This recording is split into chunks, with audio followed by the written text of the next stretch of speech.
Owning a home is full of surprises. Some wonderful, some not so much. And when something breaks, it can feel like the whole day unravels. That's why HomeServe exists. For as little as $4.99 a month, you'll always have someone to call. A trusted professional ready to help, bringing peace of mind to 4.5 million homeowners nationwide. For plans starting at just $4.99 a month, go to homeserve.com. That's homeserve.com. Not available everywhere. Most plans range between $4.99 to $11.99 a month your first year. Terms apply on covered repairs. Hey, are you tired of listening to ads and sales pitches? Well, go to historyasithappens.com and subscribe. Support the show.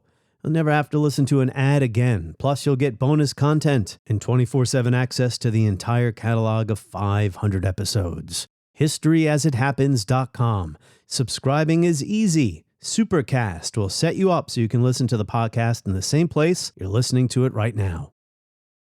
History as it happens, January 16th, 2026. Why Greenland? This agreement between the United States and Denmark relating to the defense of Greenland is by now known to my countrymen in Denmark. War's dramatic action reaches the far north as Coast Guardsmen blast their way through ice floes off Greenland. Men with courage and vision can still determine their own destiny. They can choose slavery or freedom, war or peace. That we would take Greenland, an independent territory within the Kingdom of Denmark, is absurd. Soldiers from NATO countries have begun arriving in Greenland, and more military flights and ships are expected in the coming days. So I just reminded them of the fact that not only did Truman want to do it, but President Trump's been talking about this since his first term. Well, we're going to see what happens with Greenland. We need Greenland for national security, so we're going to see what happens. Donald Trump is not the first president to covet Greenland. That was Harry Truman.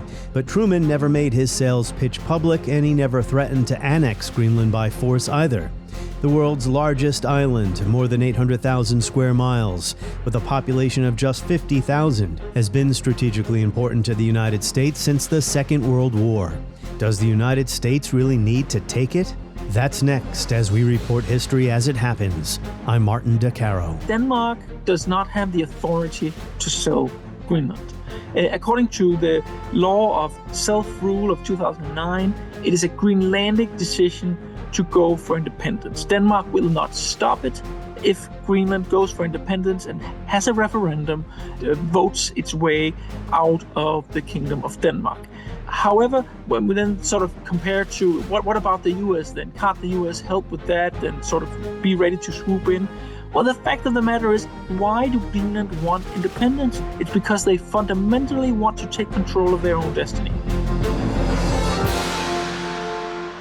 April 1941, U.S. forces occupy Greenland under an agreement between the Roosevelt administration and the Danish ambassador Henrik Kaufmann. He had refused to recognize the Nazi occupation of his country. He acted on his own initiative. This agreement between the United States and Denmark relating to the defense of Greenland is by now known to my countrymen in Denmark. Sitting by their radios under the blackout that covers Denmark now, they will have heard the President's statement. And they will have felt grateful and encouraged when the President expressed his hope for a speedy liberation of Denmark. And they heard the President's assurance that Greenland will remain Danish. In this world of broken treaties, they know the word of the American people and their government can be trusted. When he made that announcement, the United States wasn't quite in the Second World War, but it soon would be, and the Allies would have legitimate reasons to keep an eye on Greenland. The Germans set up secret weather stations on its eastern shore, leading to the so-called Weather War of 1944. The hunt went on for 2 months, just a few hundred miles from the North Pole. Among the Navy task force objectives were armed German trawlers and a heavily mined radio and weather station in service on the island.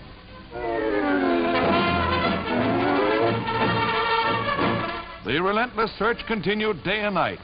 60 Nazi prisoners were taken. The year after the war ended, President Harry Truman offered to buy Greenland from Denmark for $100 million in gold. Denmark said no. But no one knew about this until the Associated Press found the relevant documents in the National Archives in 1991. so Greenland would remain a Danish possession. But in 1949, it became an official ally of the United States.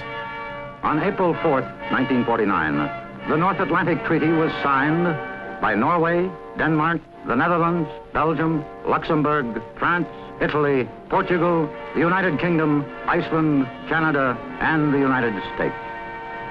This union of 12 nations became known as the North Atlantic Treaty Organization. We do not believe that there are blind tides of history which sweep men one way or another. In our own time, we've seen brave men overcome obstacles that seemed insurmountable and forces that seemed overwhelming.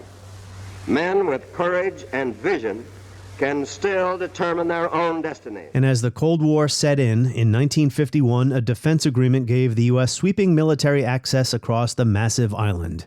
That agreement was modified in 2004 to provide Greenlanders with a bigger voice in decisions. But Washington to this day does not need to buy or invade Greenland to pursue its security interests there, no matter what President Trump might say or believe about imaginary Russian and Chinese ships surrounding Greenland. We don't take Greenland, Russia or China will, and I'm not letting that happen. If we don't take Greenland, Russia or China will take Greenland, and I am not going to let that happen. Is there any deal they can offer you? Yeah, sure, I'd love to make a deal with them. It's easier. But one way or the other, we're going to have Greenland. I'm not talking about money for Greenland yet. I might talk about that. But right now, we are going to do something on Greenland, whether they like it or not, because if we don't do it, Russia or China will take over Greenland, and we're not going to have Russia or China as a neighbor. I would like to make a deal, the easy way, but if we don't do it the easy way, we're going to do it the hard way. Of all the insane and disturbing stories we've covered in the age of Trump, this one might be the most preposterous. An American president is threatening to take territory by force if necessary of a treaty ally. But it would also be wrong to dismiss Greenland as unimportant when it comes to national security and natural resources. Mikkel Olesen is a senior researcher at the Danish Institute for International Studies. Our conversation next. Remember, you can enjoy ad-free listening by tapping subscribe now in the show notes, or go to historyasithappens.com. Know someone in your life celebrating a birthday? They deserve to feel truly celebrated. That's what 1-800-Flowers has helped people do for 50 years, turning everyday gestures into meaningful moments of connection. And this April, during their 50th birthday celebration event, when you buy one bouquet, get a second bouquet 50% off. Celebrate more birthdays with our 50th birthday event all April long at 1-800-Flowers.com/podcast. Buy one bouquet, get a second bouquet 50% off at 1-800-Flowers.com/podcast. Mikkel Olesen, welcome to the podcast. Thank you for having me. Joining us from Copenhagen, and in the 5 years plus I've been doing this podcast, you are my first guest from Copenhagen, because I've never done a podcast about Greenland. The world is full of surprises. Who knew I'd have to do something about the history of U.S.-Greenland relations? So why don't we begin just briefly, though? How did Greenland come to be part of the Kingdom of Denmark? Well, depending on temperament, one can go way back or really way back. We can start 1,000 years ago when Norse Vikings went to Greenland and settled there. Then they died out after a couple of hundred years. But back in Denmark and Norway, which was one state back then, eventually this idea came up that maybe we should go look for those guys and see if they're still alive. And God forbid they're still Catholics. So around the 18th century, a new expedition is sent out. It's headed by a priest named Hans Egede. It's partly religiously motivated. It's partly motivated by interest of trade. So they land in Greenland. They find no Norse people there because they've died out a long time ago by then. But they do find the Inuits. They begin a project of converting the Inuits to Christianity and setting up trade relations and gradually taking over Greenland. So it became a colony, really. Yes. I think there's no other way of saying it. It definitely has all the markers of a classical European colony of the time. And today, there are, about 50,000 people living there, but they have semi-autonomy, correct? Semi-autonomy. Sure. So the modern history of U.S.-Greenland relations. Maybe it's best to start really in the Second World War. I agree. The Danish minister or the ambassador who was in Washington after the Nazis conquered Denmark and Norway in the early years of the Second World War, he starts to freelance. His name was Henrik Kaufmann. Henrik Kaufmann, that's right. What does he do in Washington, and how does this solidify or initiate the U.S.-Greenland relationship? The thing is, he becomes dissatisfied with the Danish government.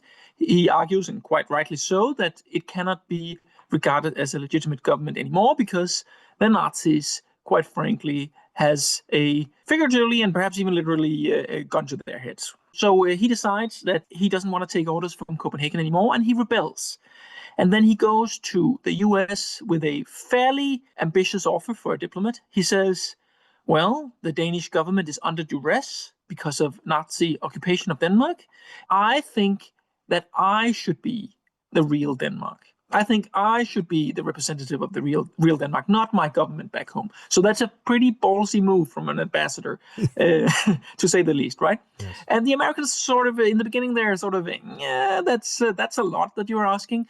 But then, of course, Henrik Kaufmann has an extra card to play. And he says to the Americans, well, if I was the true Denmark, then I wouldn't have any problems with you having bases in Greenland. And then the US begins to see his point that maybe indeed he is the true Denmark. There you have it. An agreement is signed. Because even then, Greenland was seen as strategically important for what would become the U.S. war effort, right? It's like a stopover between the United States and Europe, Iceland as well. What was the strategic importance for Greenland from Washington's point of view here in 1940-41? Well, there are multiple things going on. And actually a common theme for this entire history is that Greenland is important for most of the time period all the way up to today, but it's not always for the same reasons. Those reasons, they change with the geopolitical landscape and they change with technology. Those two factors, the US and Nazi Germany are not at war yet, but the US is thinking that it might come to that. And right now, at that moment in 1941, Greenland plays a very important role when it comes to predicting the weather in Europe. So if you want to know what the weather in Europe is, weather stations in Greenland are absolutely key. Predicting the weather is a very, very important thing if you're fighting a land war in Europe. So that's one thing. And the other thing, that, as you rightly pointed out, it's a stopover point. You can land planes there, you can build harbors, you can do a lot of things. And indeed, the Americans end up realizing that they can and do a lot of things in Greenland, and they end up building a lot of bases. The first thing they had to do was get rid of the Germans that showed up there, right? Hidden in icy caves, much scientific equipment was captured, along with the crew of the Nazi weather station. From this point, valuable information had been radioed to enemy planes and bases. 2 Coast Guard cutters tracked down a brand new 180-foot Nazi trawler and cornered her in the ice. Sure. Not a large number, so it's not something that's particularly difficult. But that was also something that the U.S., quite frankly, of course, was happy to do, also because it was seen as a dangerous interference in the Western Hemisphere. And then the focus is on building U.S. bases. And according to the agreement with Kaufmann, and this is also important, these bases, this U.S. presence in Greenland, it's tied to the Second World War. They had the right to be there as long as the Second World War is still going on. Sure. We'll get to the Cold War agreements in a little bit. Nazi Germany invaded Denmark April 1940. Kaufmann refused to accept the legitimacy of the German-controlled government. The Greenland Defense Agreement comes in 1941. That's what we've been discussing here. Doesn't FDR declare that Greenland is part of the Monroe Doctrine, right, or protected under the Monroe Doctrine? But, as I said, under the terms of the agreement, they can stay until the war ends, right? Sure. And as you say, it was to secure vital meteorological data and valuable cryolite mine. I guess they're already at that point. That too. Yeah. They're already aware that there were some natural resources there that made Greenland valuable, and U.S. airfields. All right. So we'll move along here to the post-war period. What happens after the war? You said that the U.S. troops were allowed to stay there as long as the war lasted. In 1945, the war ends. 1949, NATO is formed. Denmark is a founding member of NATO, so that means Greenland becomes part of NATO, right? Indeed. And it kind of saves Denmark from a tough spot, because in 1945, the new Danish government actually had the expectations that the U.S. would leave because the war was over. But the U.S. wanted to stay because these bases proved to be very valuable. And that sort of creates a back and forth that isn't actually solved until Denmark and the U.S. becomes allies in NATO. A treaty is formed then in 1951, a defense agreement that sort of sets the new rules of engagement, so to speak, as for the U.S. presence. And that agreement is still in effect today. What does it say, or what did it say then? Why was that important? What was the significance? It doesn't talk about bases, actually. It talks about defense areas, but it's almost the same thing. So it stipulates that the U.S. can have a number of defense areas in Greenland, that it can reduce them, it can increase them, but if it increases them, it has to do so after consultation with the Danish government back then. And if it reduces them, it has to keep the Danes up to date about what's going on. One thing is the letter of the agreement. Another thing is how it's being implemented. And one thing that's very clear throughout the Cold War is that Denmark is willing to go quite far to be as open and as forthcoming with the US as possible. And this even includes some tough decisions on the parts of the Danes. When we get to, for instance, 1957, the US wants to have nukes in Greenland. And this is a problem because the Danish government has a strict policy of not allowing nukes in its territory in peacetime. To make matters worse, the Danish Prime Minister at the time, H.C. Hansen, he had actually just had an election campaign where he had said specifically that the Danish objection to nuclear weapons also included Greenland. However, just a few months after that election, the US ambassador asks for a meeting and presents him with the information that the US would indeed like to store nuclear weapons in Greenland. This creates a heck of a problem for the Prime Minister, because Denmark doesn't like to say no to the US when it's vital security interests at play, and nuclear weapons are almost always very, very important. So I take it the nukes never made it there. Well, they did. Oh, they did? Actually. I did not know that. Okay. The only sort of piece of paper we have on it is a Prime Minister's reply. We don't have anything written on the meeting itself, but we have his reply to whatever he was asked at the meeting. And he just says that, well, the ambassador visited me today. He asked about whether he could store ammunitions of a special kind. That's sort of the lingo they use for nuclear weapons. And then he sort of goes through that the ambassador came with all these technical arguments for why he thought that he could, according to the agreement. And then the Danish Prime Minister simply ends the letter with, I do not see that this gives ground for me to make any comment at this point. Wow. And Greenland could also be used to track Soviet missiles coming over the Arctic Circle, right?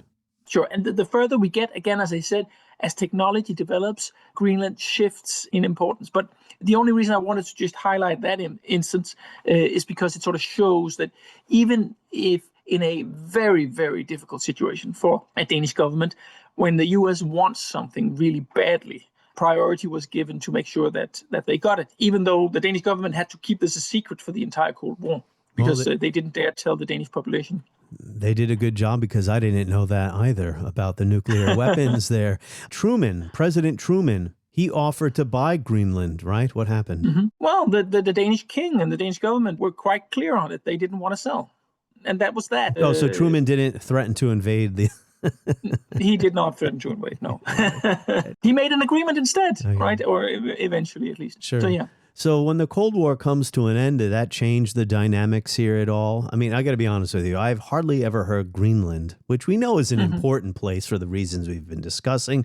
We can discuss why it's strategically important today as the ice begins to melt or continues to melt up there in and around the North Pole, not just Greenland.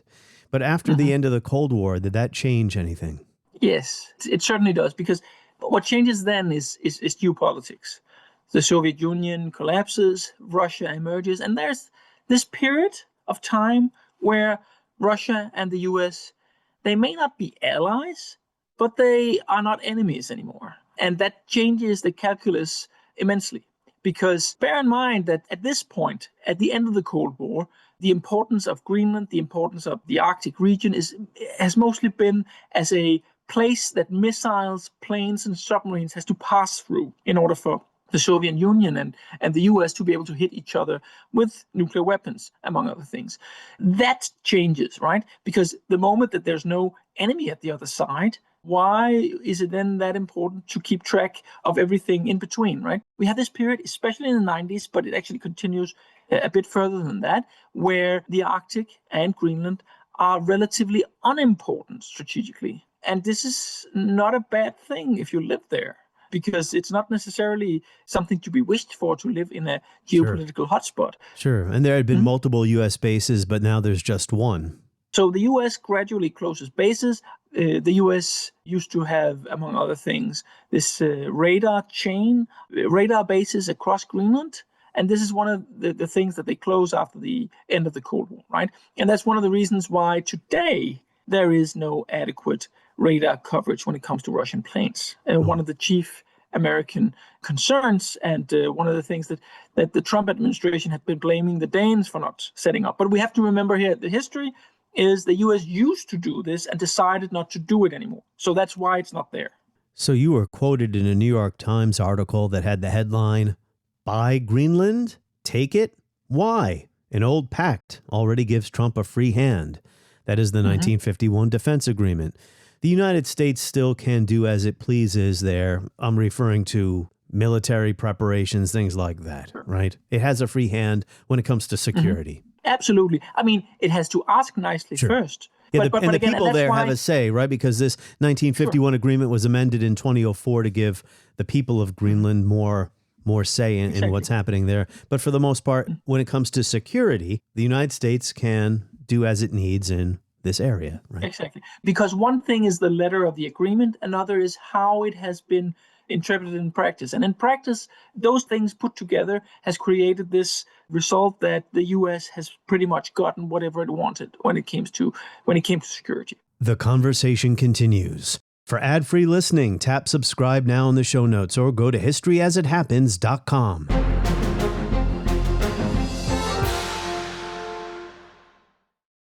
So, natural resources. Donald Trump says the U.S. needs Greenland for a number of reasons. If we don't go in, Russia's going to go in and China's going to go in. And there's not a thing that Denmark can do about it, but we can do everything about it. Let's talk about natural resources. Which resources are we referring to? How would they be useful? Who has access to them now? Who owns them now? Sure. The fact of the matter is, for a long time, there was this hope that Greenland would be able to strike oil or gas in its waters. Those hopes have largely been put to shame. So that leaves us to look at the land area instead.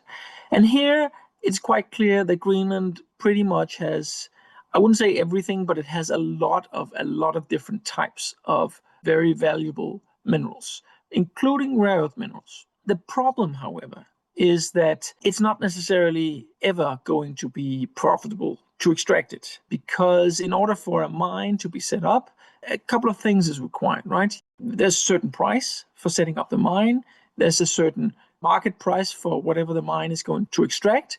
And then there is it going to be stable? Can we count on that price going forward, right? What's the infrastructure in the area? Again, that affects the costs connected with extracting and distributing, right? And there we just have to say that the business case just hasn't really been there in a lot of cases. And for that reason, Greenland is home to a lot of potential sites that hasn't been worthwhile exploiting as of yet. Graphite is one of the rare earth minerals. I don't know if that's a rare earth, but it's one of the resources there. It's important for batteries. China is number one in the battery market globally right now. So I think there's an interest there. How about uranium as well? The government... It has uranium. Yeah, yes. The government, though, bans uranium mining because of the... Sure. Greenland has generally... And this is, when it comes to the extractive industries, this is one of the areas where Greenland has taken over responsibility for that area from Denmark. The Greenlandic government has generally been, their main point has been, Greenland is not for sale, but it's very much open for business. So Greenland has been trying to attract investors, attract companies that would be willing to set up these sure, but the mines. The right? uranium issue, though, is the ecological damage. Yes, exactly. You're absolutely right. So the uranium issue is what shall we say, an exception to the rule, where the Greenlandic government wishes to safeguard nature, possibly avoid some security issues concerned with the extraction of uranium, right? Yes. So the ice melt, that's another issue here, makes naval operations easier. I know that Russia is spending a lot of money to build icebreakers. Can you address that issue, how the ice melt is now also bringing in a defense or national security or a military element to Greenland's importance again? The most important thing there would actually be for Russia. Russia has much of its strategic deterrence is due to its northern fleet. The Northern Fleet also is comprised of a number of nuclear-armed submarines. These submarines are absolutely key for Russian second strike capability. And the ice melting has made the Russians feel less secure and has made them feel more vulnerable to a possible NATO attack, actually. So that has affected Russian strategy in the area. For that matter, this should be coupled, of course, to worsened relations between the West and Russia, which has brought back once more, or should we say, this strategic cat and mouse game. The Russians sail around with both the nuclear-armed submarines, but also the attack submarines that they want to have go to the Atlantic to disrupt naval communication across the Atlantic, and then NATO that seeks to catch these submarines. Sure, but is Russia threatening Greenland at all?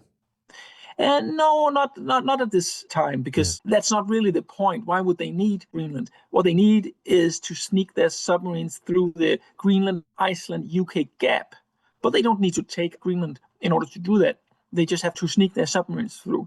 For the Russians to invade Greenland, it would be a logistical nightmare. Keep in mind that NATO has a significant advantage over the Russians when it comes to naval power. For the Russians to sneak an invasion force to nuke, it would be virtually impossible. It would be impossible to supply them. And what should they even do there? Well, they're there, right? They're not threatening Greenland right now. However, here's a headline from CBS News. Russia says geopolitical tension in the Arctic is of the gravest concern as European NATO members ramp up for war games in the region, and Moscow seeks to highlight the disagreement between the Trump administration and its closest allies over Greenland. I mean, why would Russia have to do anything? NATO could be at war with itself, crazy as it is to say it. Here's the statement from the Russian embassy. NATO has embarked on a course of accelerated militarization of the North, increasing its military presence there under the fictitious pretext of a growing threat from Moscow and Beijing. The statement went on to say Russia advocates for peace, cooperation and dialogue in the region, but that NATO members show no disposition to resolve issues in a constructive manner. Yeah, well, it's an interesting statement. And the Russian attitude towards Greenland is very interesting in and of itself because it has so many different angles. You have the embassy was it the Russian embassy in Copenhagen? In Belgium. In Belgium. Nevertheless, you have those frontline diplomatic posts that have a knee-jerk reaction saying that any NATO military is generally not something they like.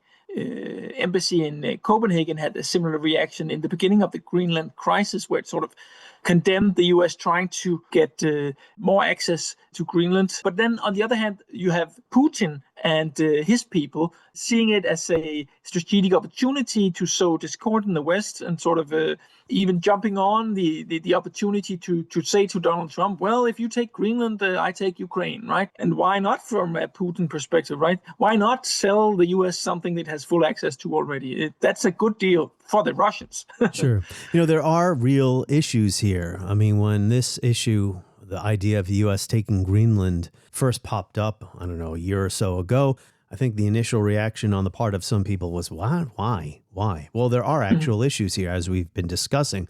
And as the ice melt accelerates, it'll be easier to navigate that part of the globe, which, as you say, is very sensitive from the perspective of both Washington and Moscow.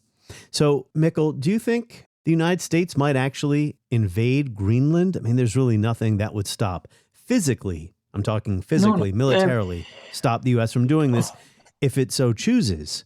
Of course, it can invade Greenland if it so chooses. There's nothing that neither Denmark nor Greenland nor the Europeans would be able to do about it. The US is simply too strong. Yeah, who wants to spill blood over that? But would that be the end of NATO?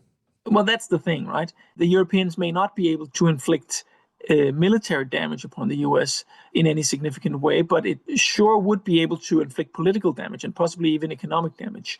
Well, the Danish Prime Minister recently stated that she foresaw that a military invasion of Greenland would mean the end of NATO. The Danish Minister of Foreign Affairs recently also said that. First of all, I believe that we should take the American president seriously when he says that he wants Greenland. But I also want to make it clear that if the USA chooses to attack another NATO country militarily, then everything stops, including our NATO membership, and thus the security that has been established since the end of World War II. And I think the rationale is pretty straightforward, right? I mean, if an invasion was to take place, not only would there, of course, be sympathy from the other NATO members, but I think all around in the European capitals, I think state leaders would sit and wonder and say, okay, so the US does this to Denmark, Greenland, a loyal, democratic ally that has followed the US into combat in Afghanistan and Iraq. If they're willing to do that to them, what might they then be willing to do to the rest of us at some point? And that kind of thinking is really poison to an alliance anyway. I wouldn't say definitely. In this world, nothing is certain, right? I wouldn't say definitely that it will lead to the end of NATO, but I would say that it will definitely lead to the biggest existential crisis in NATO history. It is quite possible that it will also lead to the end of NATO. Yeah, it's not the normal practice for allies to annex each other's territory. Exactly. So my final question here is, and it may seem like a strange one, because if you were to ask me, hey, Martin, do you want to be a citizen of Denmark? I'd say, I don't know, it might not be such a bad thing, but it's not something that really occurred to me very often over the course of my life. Why don't Greenlanders want to become Americans? You also have to consider that the Greenlanders, their entire, society model is based on the Danish model. Center-left welfare state. The Greenlanders are very happy to have free healthcare and all that kind of stuff, right? And I think they look to the US and they look to Puerto Rico, and they look to the Marshall Islands, and they look to Guam, and they say, okay, having this kind of connection with the U.S. doesn't magically solve all problems, right? Then these ideas about, well, what if you get $1 million or something like that? And of course, $1 million is a nice thing, but two things, right? First of all, if it means that your entire society changes, well, maybe $1 million will not be able to be enough to make your life happy for the rest of your life, right? And the other thing, of course, and I think this is actually the most important point, is that the Greenlanders have wanted independence for a long time. They've wanted independence. The reason they haven't gotten it yet is because they haven't been able to afford it. Also a poll done in Greenland that says there are two polls. One, that they really want independence. A second, that they don't want independence if it costs the Greenlandic welfare state. So therefore, squaring that circle has been what's been really occupying them for all that time. And this is a Greenlander thing, because even if Denmark were to say, sure, we'll take your money, President Trump, we'll sell it, it has to go through the people in Greenland, right? The referendum, right? Exactly. I mean, Denmark does not have the authority to sell Greenland. According to the law of self-rule of 2009, it is a Greenlandic decision to go for independence. Denmark will not stop it if Greenland goes for independence and has a referendum, votes its way out of the Kingdom of Denmark. However, when we then sort of compare to what about the US then? Can't the US help with that and sort of be ready to swoop in? Well, the fact of the matter is, why do Greenland want independence? It's because they fundamentally want to take control of their own destiny. So they are not seeking to replace one dependency with another. They're not seeking a formal state of independence only to have the U.S. dictate a lot of things across the board, certainly security, but probably also minerals as well, right? They're seeking true independence. And I just don't really see that this is something that the U.S. is really going to be able to and willing to help that much with. Coming up on History as It Happens. Soon I'm going to kick off an occasional series, 1 or 2 episodes a month, on America 250. And the first episode in the series is going to be about Thomas Paine and common sense. And my guest is going to be the great Lindsay Chervinsky, who's the executive director of the George Washington Library at Mount Vernon. I'm still working on more episodes about Venezuela and Iran and everything else going on in this crazy world. Remember, you can easily stay up to date on what I'm doing by signing up for my newsletter. It is free. Go to Substack and search for History as It Happens.